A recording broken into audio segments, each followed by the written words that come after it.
नमस्कार दोस्तों, मेरा नाम है अंशुमन नायक और आप सभी का बहुत बहुत स्वागत है इंडियन डिफेंस न्यूज के डिफेंस टॉक सीरीज में, जहां पर हम रोज नए नए डिफेंस अपडेट्स के बारे में बात करते हैं। तो चलिए देर न करते हुए आज की वीडियो शुरू करते हैं।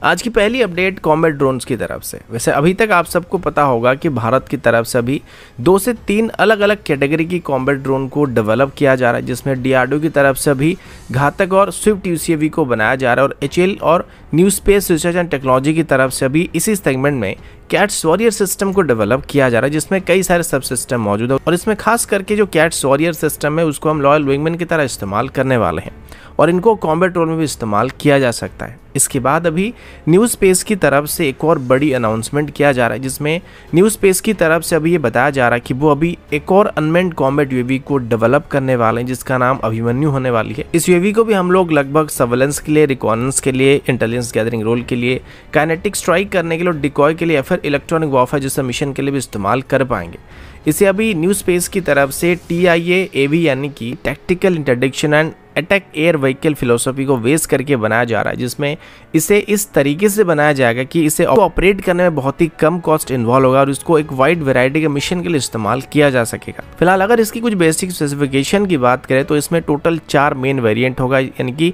इसको 4 अलग अलग तरह के रोल को करने के लिए इस्तेमाल किया जा सकेगा, जिसमें इसके एक इलेक्ट्रॉनिक वॉरफेयर वेरिएंट होगा। अब जैसे कि एक साइज में काफी छोटा होगा तो एक ही ड्रोन के अंदर सारे सिस्टम को इंटीग्रेट करना एक ही बार में संभव नहीं होगा, तो अगर हम इसको इलेक्ट्रॉनिक वॉरफेयर के लिए इस्तेमाल करना चाहते हैं तो इसे सिर्फ जैमर से इक्विप किया जाएगा, जो कि दुश्मन की फाइटर्स और उनकी रडार्स को जैम कर सकता है और कोऑर्डिनेट अटैक करने में हमारे फाइटर जेट को इलेक्ट्रॉनिक वॉरफेयर कवर को प्रोवाइड कर सकता है या फिर उस कैटेगरी के रोल के लिए इसका इस्तेमाल किया जा सकता है। इसके बाद इसके एक कैमिकाजी वेरिएंट भी आता है, जिसे खास करके कैमिकाजी स्ट्राइक करने के लिए इस्तेमाल किया सकेगा, जिसमें इसको डायरेक्टली दुश्मन की एयरक्राफ्ट में ले जाकर क्रैश कर दिया जाएगा।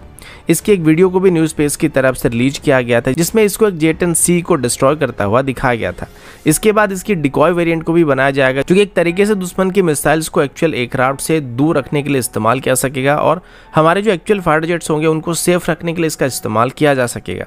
इसके बाद अभी इसकी एक ISAR वेरिएंट भी आता है, जिसको खास करके सर्वेलेंस, इंटेलिजेंस और रिकॉनेंस मिशन के लिए इस्तेमाल किया जाएगा। अब ये अगर एक कॉस्ट इफेक्टिव सिस्टम निकलता है तो इसको फ्यूचर वॉर में काफी हद तक इस्तेमाल किया जा सकता है और खास करके इसकी electronic warfare variant, decoy variant और काइनेटिक वेरिएंट दुश्मन की फाइटर जेट के लिए अकेले इतने सारे परेशानी को क्रिएट कर सकते हैं कि वो अपने आप ही वापस जाने के बारे में सोचने लगेंगे।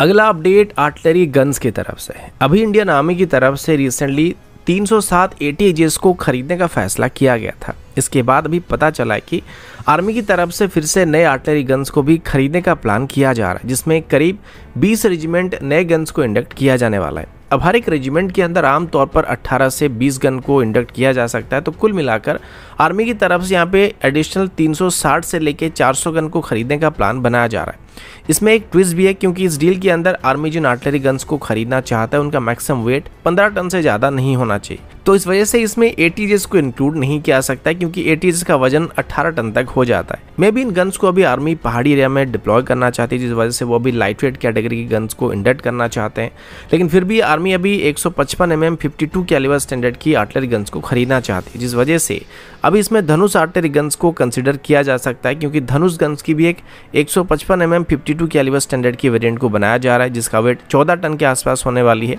इसके बाद कल्याणी ग्रुप की तरफ से अल्ट्रालाइट हाउजर और माउंटेड गन सिस्टम भी इसमें पार्टिसिपेट कर सकता है, लेकिन जैसे कि टेंडर जो है वो टोड आर्टिलरी गन्स के लिए, तो इसमें जहां तक लगता है कि अल्ट्रालाइट हाउजर की जीतने की चांसेस ज्यादा होने वाले हैं, या फिर यहाँ पे एथॉस जैसे गन को भी इंपोर्ट किया जा सकता है, जिसके बारे में अगर हम बात करेंगे तो ये थोड़ा कंट्रोवर्शियल टॉपिक बन सकता है।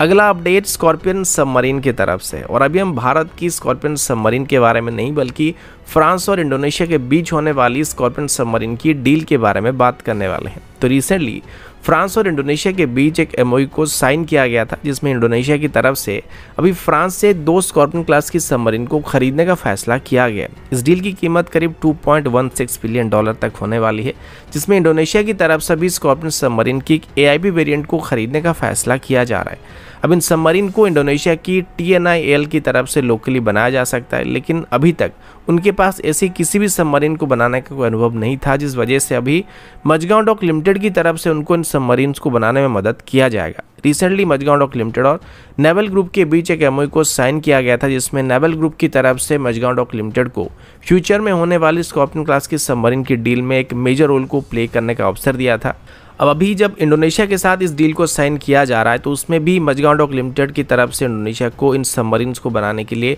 सभी जरूरी टेक्निकल सपोर्ट को प्रोवाइड किया जाएगा। सबसे पहले मझगांव डॉक लिमिटेड की तरफ से इंडोनेशियन शिपयार्ड के वर्कर्स और इंजीनियर्स को सबमरीन्स को बनाने के लिए बेसिक ट्रेनिंग को प्रोवाइड किया जाएगा और बाद में आगे चल के इन सबमरीन की मेंटेनेंस को करने के लिए फिर सर्विस रिलेटेड इशू को भी सॉल्व करने में मझगांव डॉक लिमिटेड की तरफ से इंडोनेशिया की शिपयार्ड की मदद की जाएगी। और एक तरीके से मझगांव डॉक लिमिटेड अभी स्कॉर्पियन क्लास की सबमरीन की सप्लाई चेन के अंदर शामिल हो चुका है, जिसमें फ्रांस के अलावा मझगांव डॉक लिमिटेड की तरफ से भी स्कॉर्पियन क्लास की सबमरीन के ऑपरेटर को असिस्टेंस को प्रोवाइड कर सकता है। अगला अपडेट भी इंडोनेशिया की तरफ से है। अभी इंडियन नेवी की फ्रंटलाइन वॉरशिप्स INS कोलकाता को इंडोनेशिया की जकार्ता में तांजुंग प्रियोक पोर्ट में डॉक किया गया और इसी अवसर पर इंडियन नेवी की तरफ से इंडोनेशियन नेवल ऑफिशियल्स को इंडियन नेवी की फ्रंटलाइन वॉरशिप्स में मौजूद ब्रह्मोस मिसाइल को डिस्प्ले किया गया था। अब जैसे कि फिलीपींस के बाद अभी इंडोनेशिया ब्रह्मोस मिसाइल को खरीदने में काफी इंटरेस्टेड और वो शायद ब्रह्मोस मिसाइल की एक्सपोर्ट कस्टमर भी बनने वाले हैं, तो इसी वजह से खास करके इंडोनेशियन नेवल ऑफिशियल्स को INS कोलकाता में आने का मौका दिया गया था, जिसमें खास करके इंडोनेशियन नेवल ऑफिशियल्स को ब्रह्मोस मिसाइल और वॉरशिप्स में इनको किस तरीके से इंटीग्रेट किया जा सकता है इसके बारे में एक डेमोन्स्ट्रेशन दिखाया गया था। अब एक तरीके से ब्रह्मोस मिसाइल का प्रोमो भी था, क्योंकि अभी इंडोनेशिया की तरफ से भी अपनी नेवी के लिए ब्रह्मोस मिसाइल को एक्वायर करने के बारे में सोचा जा रहा था और अभी इंडोनेशिया अपनी फ्यूचर फ्रिगेट्स में इनको इंटीग्रेट करना चाहता था, जिस वजह से अभी ब्रह्मोस मिसाइल और इसकी पॉसिबल इंटीग्रेशन को लेकर भारत और इंडोनेशिया के बीच एक डिटेल डिस्कशन भी जल्दी शुरू होने की उम्मीद किया जा रहा है। तो दोस्तों अभी के लिए इतना ही, मिलता हूँ आपसे अगले वीडियो में, तब तक के लिए जय हिंद, वंदे मातरम।